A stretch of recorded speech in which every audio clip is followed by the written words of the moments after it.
গত ২৪ মার্চ বাংলাদেশ জাতীয়তাবাদী দল বিএনপি ওহাইও স্টেট আয়োজনে অনুষ্ঠিত হল ইফতার ও দোয়া মাহফিল। বিএনপি চেয়ারপারসন বেগম খালেদা জিয়ার রোগ মুক্তির কামনায় দোয়া ও ইফতার মাহফিলে প্রধান অতিথি হিসাবে ভার্চুয়ালি বক্তব্য প্রদান করেন বাংলাদেশ জাতীয়তাবাদী দল বিএনপির সহ আন্তর্জাতিক বিষয়ক সম্পাদক ও জর্জিয়া বিএনপির সভাপতি জনাব নাহিদুল খান সাহেব। প্রধান অতিথি তার বক্তব্যে বিএনপির ভারপ্রাপ্ত চেয়ারম্যান জনাব তারেক রহমানের কিছু দিক নির্দেশনা তুলে ধরেন।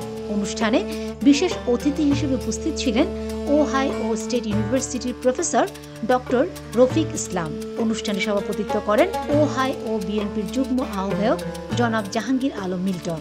অনুষ্ঠান পরিচালনা ও সঞ্চালনা করেন ওহাইও বিএনপির সদস্য সচিব সাবেক ছাত্রনেতা জনাব মনিরুল ইসলাম মনি।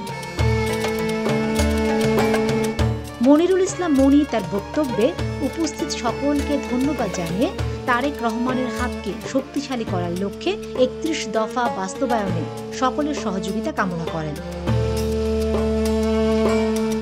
ইফতার মাহফিলে ওহাইও বিএনপির নেতাকর্মী ছাড়াও কমিউনিটি নেতৃবৃন্দ এবং ব্যবসায়িক নেতৃবৃন্দ উপস্থিত ছিলেন।